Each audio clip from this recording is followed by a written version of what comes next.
Hello everybody, welcome back to another reaction video. Today we're going to be reacting to Call My Bluff. So Call My Bluff is a British panel game show that was based off a US show of the same name. In a running theme recently, again, the American version of this show did not do well. It lasted for a grand total, it had 125 episodes. But it lasted, it had a grand total of 125 days. It had a short run, airing daily in 1965, and that was it. The UK version also started in 1965, in October, and once again, by the time it started, the US version had already ended. So it has set a number of different hosts throughout the year, the most prominent one being Robert Robinson, who hosted from 67 to 88. The original run of the show went 25 series, from 65 all the way to 88, with a one-off special in 94. That was on BBC Two. Then it came back on BBC One in 96 and lasted all the way until 2005 for 9 total series. Now, excuse me, this might be controversial, and I'm definitely willing, if you guys want to see it, to go back and look at that version of the show. But we are not going to watch the Robert Robertson version today. I am more drawn to the BBC One version for today, at least, and the reason for that being is the BBC One version was hosted by Bob Holness, who we just saw last week in Blockbusters. And also Sandy Totsvig was a panelist on the show as well. So how this show works is it's a game comprised of 2 teams of 3, a captain and 2 guests, who would compete to earn points by identifying the correct definition of obscure words. Okay. So yeah, we're gonna watch a Bob Holness episode from May 30th, 1997, which is almost exactly a year before I was born. Literally a year and 2 days. Watched a lot of stuff recently close to when I was born. But yeah, let's do it. I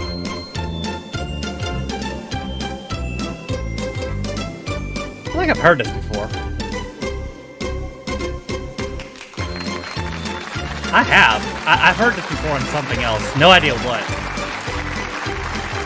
I've definitely heard this theme before. Hello, and a warm welcome to an a la carte lunchtime menu of weird words. For starters, here's Alan Corran. Thank you, Bob. Hello. Shave it off, Alan. On my left today, one of this fortunate country's most distinguished actresses. She has taken the award for Actress of the Year no fewer than 3 times. Damn. And here today to try for Liar of the Year is Margaret Tyzak. Oh, wow. She's been in a lot of Kubrick stuff. And on my right, a truly great competitor. A man who not only set himself 260 different goals in life, he actually went ahead and scored them. Will you welcome, please, a great footballer, Lee Chapman.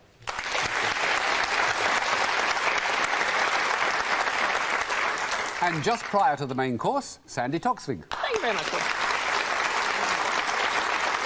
Today, finally, I bring you the gravitas that this programme requires. A woman who not only knows the truth about the world, but can pronounce it properly. Please welcome that splendid newscaster, Maurice Stewart.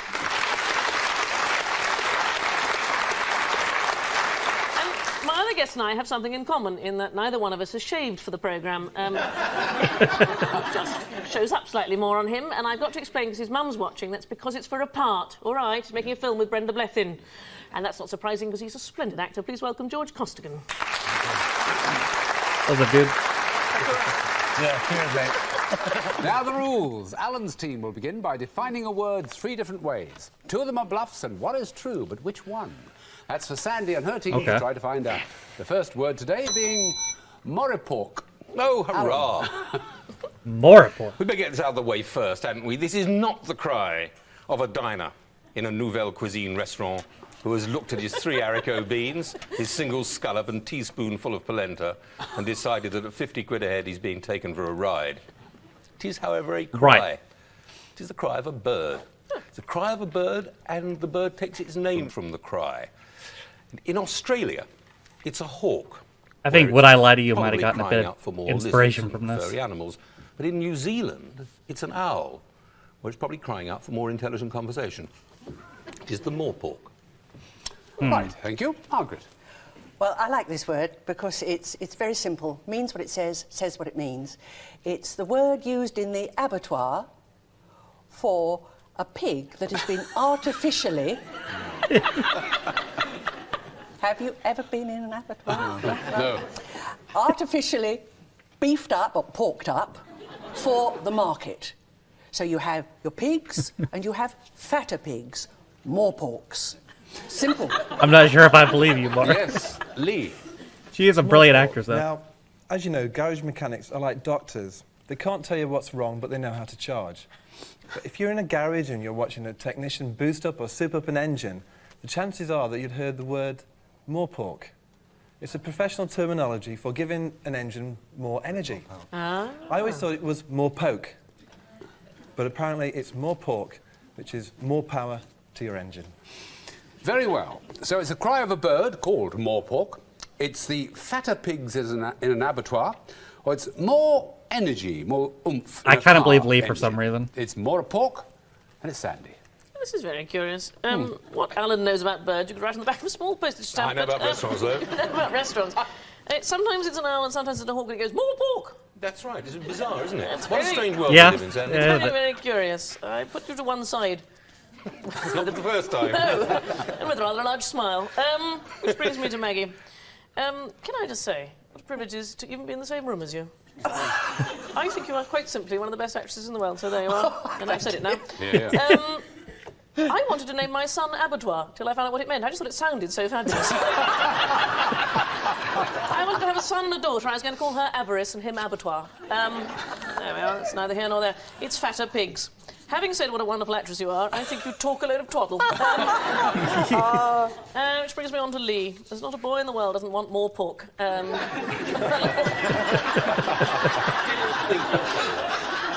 I couldn't resist it. A little bit more oomph in his engine. It's a boy's expression. I'm afraid, given that I think Lee and Maggie are talking twaddle, I'm going to have to vote for Mr. Corrin. Absolutely right. Yes, it is. Oh, okay. Well done.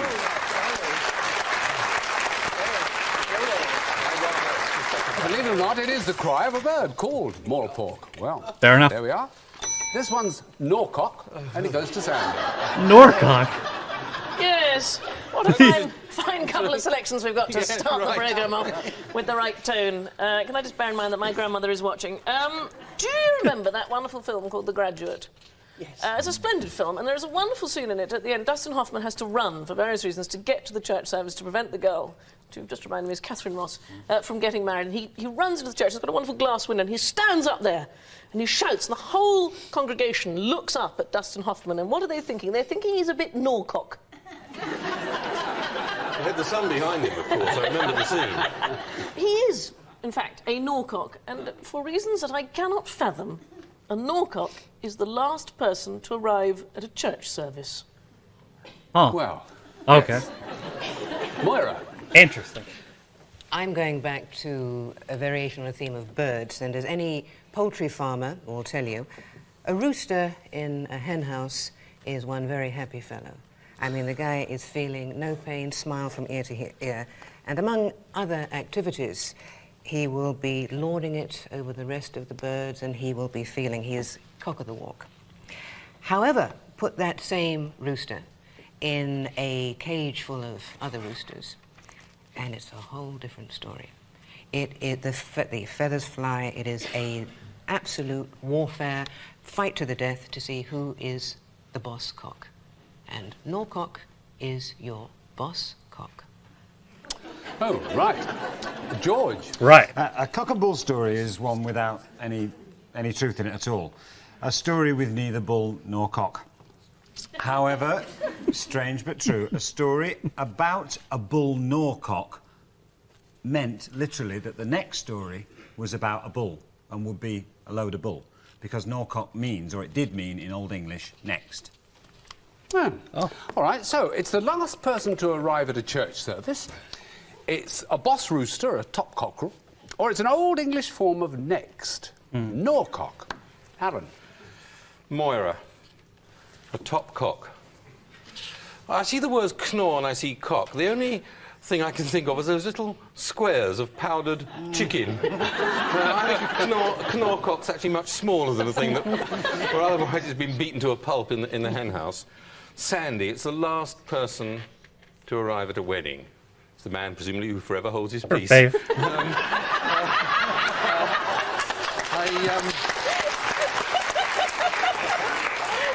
This is all so horrible, I'm going to have to stop it. George, I'm going to go for this next thing, otherwise it'll get filthy. I agree. Okay. Old English, George. Yes? Reveal, please.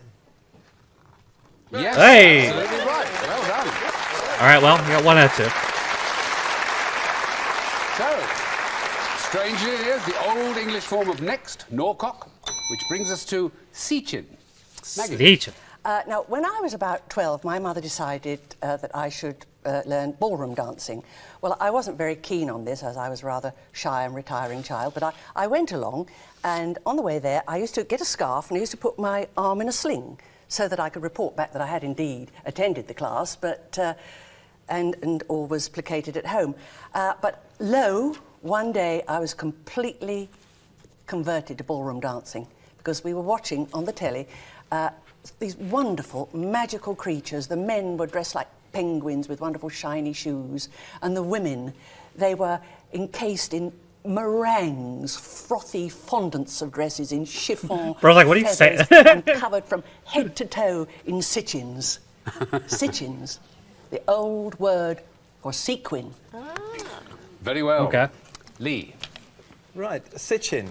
Well, I've always supported Sitchins, and as a child at school, I even played for them, and in fact, during my professional career. In fact, if you see me put a few bob down on the team, back the other team, because they're bound to win. The Sitchin is a team that is waiting for defeat. They're an insecure team, maybe because the manager's gone off and left them, maybe their socks don't match, or maybe they've lost every game they've ever played. But it's a team that's bereft of confidence and facing a walkover defeat. Sitchin. All right. Could be. We stand here at Call My Bluff on the very cusp of history. Yeah. For it is 1997, and the Sitchin is about to disappear. That is because Hong Kong itself is about to disappear into the imperial sunset. And when it does, and the communist mainland takes over, the Sitchin will be no more. Sort of slangish words used by the Hong Kong police to describe illegal immigrants from the mainland who would escape from the mainland and filter into Hong Kong. That sounds like it could be right, actually. You may have heard that all the Chinese in the world would stand on the Isle of Wight, and if they did, they'd be Sitchins too. It's simply an illegal immigrant. All right. So, is it an old word for sequin? Old word for sequin. Is it a team facing a walkover defeat, or is it simply an illegal Chinese immigrant? Sitchin, it is. Goes to George. Ballroom dancing, arm in a sling, meringues. I'm going to go with the illegal immigrant. Sequins. I've played in a load of those teams. I've never heard Sitchin. But when Margaret said Sitchin, somebody up there went, yeah, that's right. They're not real, George. Oh, they're not?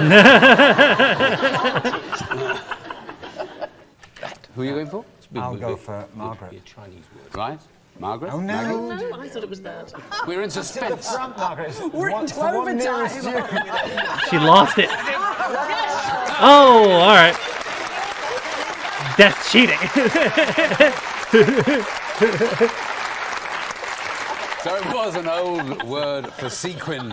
And with the score so far at 2 for Sandy's team and 1 for Alan's, on we go with the next one, which is Ishies. Ish. It goes to Moira. Ishies.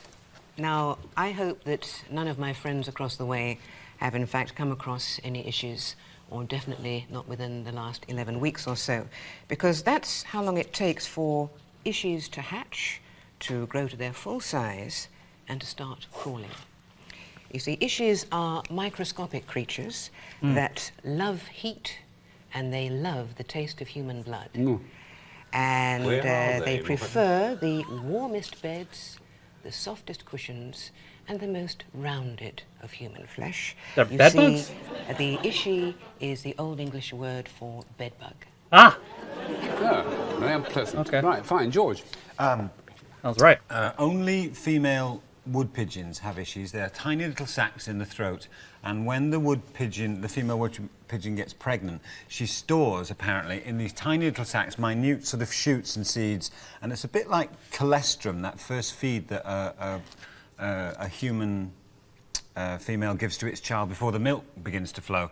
When the seedlings are hatched, there's this fluid secreted which has come mixed with the shoots and seeds and things, and it's the first food that the nestling gets before the dad comes back with worms and bed bugs and things. Very well. Sandy. Oh, the ankle bone's connected to the leg bone, and the leg bone's connected to the Goes on knee for a long bone. time, Yeah. this thing. It's quite high up the body, OK? Stay with me. The knee bone's connected to the thigh bone, and the thigh bone's connected to the Ishies.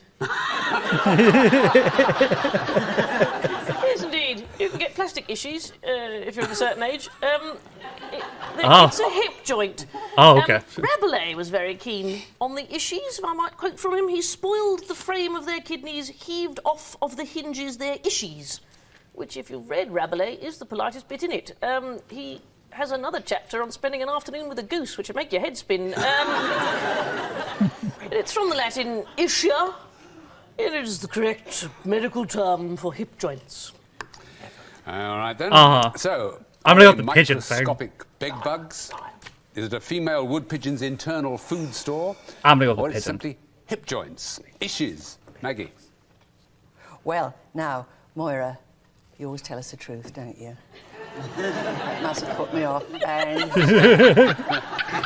George, a consummate actor. There you go. Have here Sandy, the loose cannon. I don't know. It's the nicest thing anyone said to me on this show. I'm going to go for Moira. Oh, okay. Right. Moira, your bed bugs, please. No. No good. No. So, who's got the correct definition? Let's find I love out. it when Alan's confident. I always enjoy that. It can't be you, Sandy. confident. It can't be, but it is. Oh, wow. Damn, we're both wrong. Well, the bone was connected to the Ishi after all. Hip joint, it was, and on we go. With Nicebecetur. Nicebecetur? Lee. What the hell? Nicebecetur, actually. Sweet of you. Just imagine it's 1745 and you and your friends go off down to the Dog and Duck for a few beers, okay? The ale's flowing. As the evening progresses, someone suggests a wager. It's a game you've all played before. Someone goes into the kitchen and brings out 4 knives, and the landlord brings out a board and hangs it on the wall. And the board is divided into quarters, 4 quarters obviously, and hung on the wall, and you stand 6 feet back. And the idea is to get the knives in each quarter. And if you don't get it in every quarter, you add up your tally of the ones you do get it in. It's basically the forerunner of darts. Nicebecetur. Okay. Alan. A bit earlier than that. It is actually 1588. We are on Plymouth Hoe. It's Francis Drake and the lads playing bowls. Suddenly, Drake stops and points something in the distance. The men follow his finger. The thing in the distance comes a little bit closer, then it becomes very close indeed. And a great roar goes up from the English sailors. Whoa! Look at that! Stow me! Not many had entered a pound. And of course, Nicebecetur. Because, quite simply, a Nicebecetur was an Elizabethan word for a good-looking woman. Okay. Thank you very much. Maggie. Now, Nicebecetur was something to be found in every Victorian home, and I don't want to hear from anybody, thank you. At some stage, mother and father would take the children to the photographers, and they would have this very stiff portrait. We've all seen them, and father standing at the back, mother seated with a baby, lots of furniture, big aspidistra. And when this sepia image was developed, it was put into a rather lovely gilt frame. And that is the Victorian name for an ornate frame for a photograph, a Nicebecetur. Right. Well, it's an 18th century game, sort of forerunner to darts, but played with knives. It's an Elizabethan word for a fine, fashionable girl, a woman. Well, it's a Victorian ornate frame for a photograph. I'm going to go with the knife game. However you pronounce it, I still say it's Nicebecetur, and it's going to Moira. Lee, somehow despite your elegance and your eloquence and whatever, I don't think this is another word for pub dance. Alan? You couldn't say it if you'd been drinking, could you? Let's have a game. Gentlemen are always gentlemen, but somehow I think that some other word would come to one's lips if you saw a pretty broad. You ain't going to say what you just said. Okay.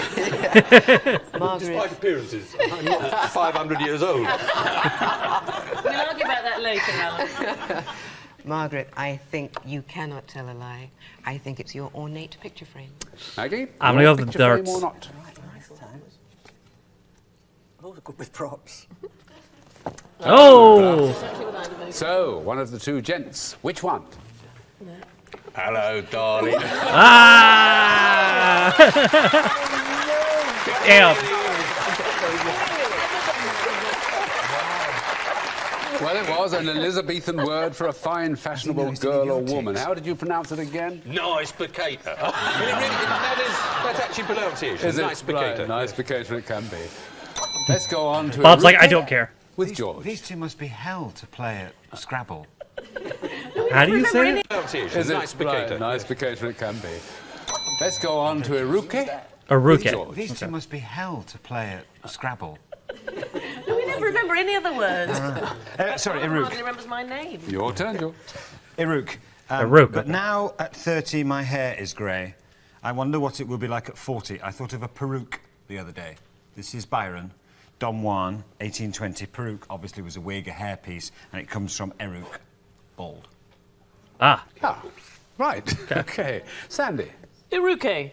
It's Ulrika Johnson's mother's name. Eruke Johnson.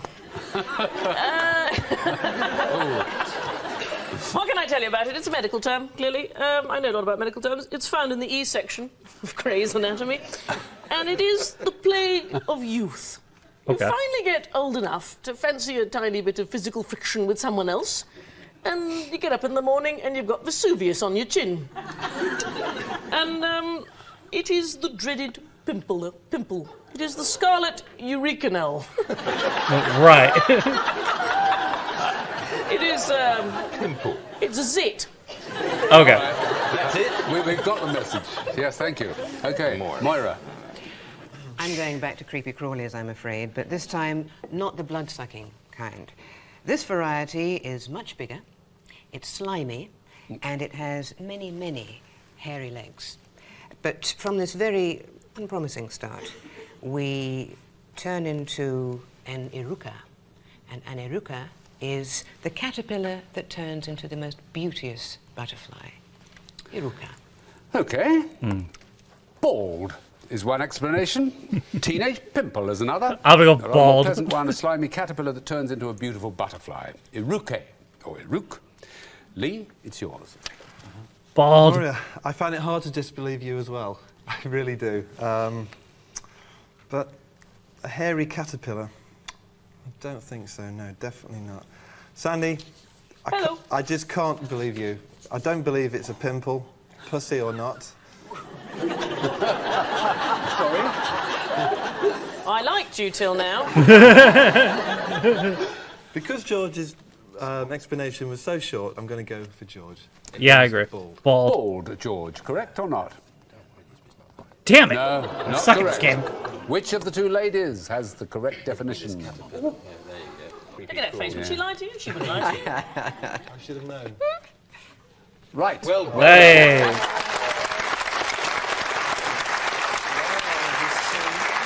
The caterpillar that turns into a beautiful butterfly, Eruke.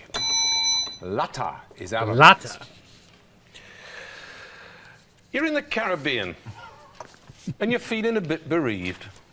That is because your great uncle Winston has recently popped off. You never liked him very much. And you've gathered together around a few rum punches with a few relatives. And you say, I shouldn't really speak ill of the dead. But what an old toe rag he was. And they all generally agree. And suddenly, there's a clap of thunder, flash of lightning, and there before you, here's the ghost of Uncle Winston. or rather the Latta, because the Latta is a Caribbean spirit that returns to haunt people that bad-mouth it, or bad-mouth what it was when it was alive. That's possible. Don't shake your head, George, it'll come and haunt you. No. It'll have your head underneath your arm before you can say knife. Thank you. That's not Maggie. nice. Well, Latta is the Malay name for a form of religious hysteria.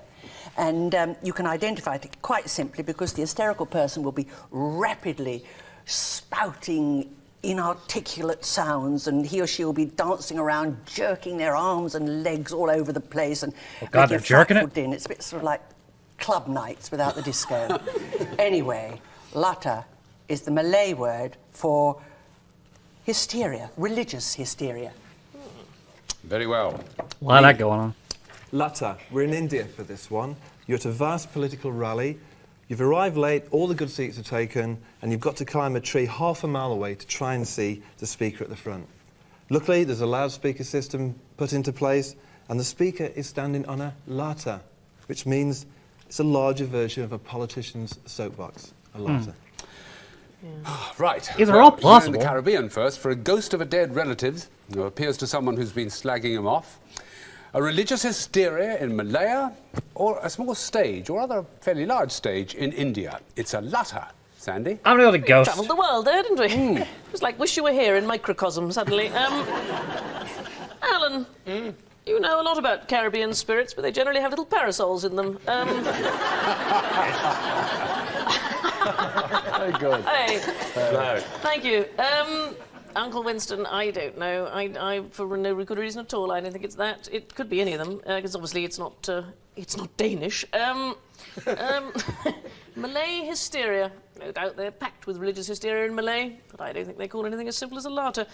I do, however, very much like Lee's soapbox. Your Me John too. Major I'm gonna go with the soapbox. ghost, And though. if it's not going to be a cheap Eastern European car, then I wish it to be a soapbox. Let's see the card, please, Lee. Oh, come on, ghost. So, again, we have to turn to one of the other two with the correct one. Who is it? Have another go. Wonderful. Damn it. It is. Well, Every time. so it was exactly that, a religious hysteria in Malaya. That was Latta. A slight turn of speed for this, ladies and gents, please. It's Ustilago. And it goes to Ustilago. Ustilago. It's Yiddish. No, it isn't. It's Italian. There probably is a Yiddish word just like it. When I was growing up in New York, for reasons I don't know, a lot of jokes about Italian people. People say, who killed Mussolini? And the answer was 10,000 Italian sharpshooters. I don't know why the Italians were the butt of the jokes. In every culture has somebody who's the butt of their joke. In Denmark, we think the people of Aarhus are enormously funny. And the butt of a joke in Italy, particularly in Commedia dell'arte, is called the Ustilago. OK. Well, Ustilago. Now, I was never any good at Latin, I got to tell you, folks.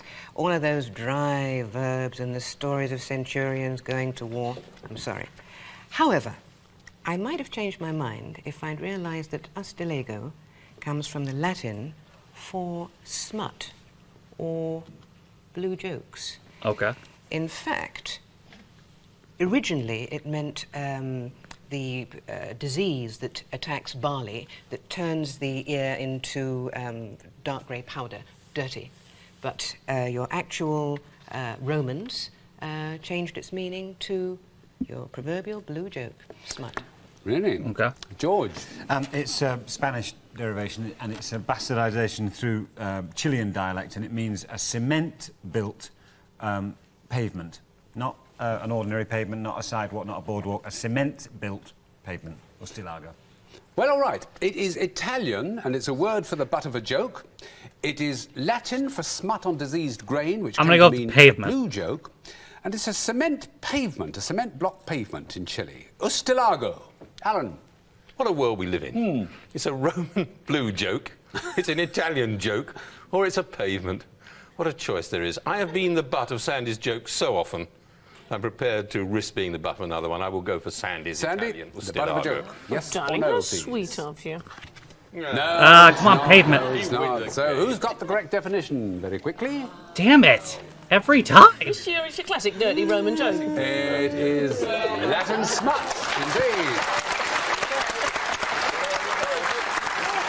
And with that, every time it's been the one that I haven't picked, the one he hasn't 3 to picked. Alan's, it's or they time to haven't say picked. goodbye to Margaret Tyzak, Alan Corran, Lee Chapman, Moira Stewart, Sandy Toksvig, George Costigan, and from me too until next time, bye-bye. Hey, Tommy. Good seeing you again. Looking at the people who are in the show, as we know, Bob Holden has passed away. Alan Corran passed away in October of 2007. He was 69. Margaret Tyzak passed away in June of 2011. She was 79. Moira Stewart is still alive. She is 75 years old. Sandy Toksvig is still alive. She's still active as well. She's 67 years old. Lee Chapman, still alive. He's 65 years old. George Costigan is still alive as well. He is 78. And apparently he's been in some stuff I've seen. He was in Line of Duty? Who the hell was he in Line of Duty? He was in Happy Valley, too. Wow. Wait, he was in Patrick Fairbank. Patrick Fairbank. Oh! The former superintendent guy. Oh, really? Didn't he have, like, mutton chops in Line of Duty? Yeah, he did. Okay, well, I see the resemblance now. I didn't recognize him at first, but now I see the resemblance. Yeah, okay, wow, so I've actually seen him in some stuff. Was he in the first series of Happy Valley? Let's see. Happy Valley... When did it start? 2014. Who was he in Happy Valley? Nelson Gallagher. In Happy Valley. Nelson Gallagher. It's been a while since I've seen Happy Valley. Who was it? Oh, okay. I kind of recognize the guy now. Yeah. Geez, it's been a while since I've seen that. Okay, so yeah, he's been in some stuff somewhat recently. Oh, and he was Max Capricorn in Voyage of the Damned, and Doctor Who too. Wow, I've seen him in a ton of stuff. Actually, damn, it's kind of surprised. I guess I just didn't recognize that look on him, because yeah, he's been in a ton of stuff I've seen. He's had an incredibly active career. He's still active to this day as well. Wow, okay. Well, again, if you would like to see the version of this hosted by Rob Robertson in the future, let me know. I'm absolutely down. For now, though, that's going to do it for my reaction to Call My Bluff. I hope you guys enjoyed it. Thank you guys for watching. If you liked the video, be sure to leave it a like. If you didn't like it, don't. If you want to follow any of my social media links are all in the video description. Well, names all my Patrons. You didn't know, you can be Patreoning me for as low as £1, the X correction videos, as well as rooting hubs with dear listeners. More of all being said, though, my name's Stanford. It's been my reaction to Call My Bluff, and I'll see you guys next time. Bye.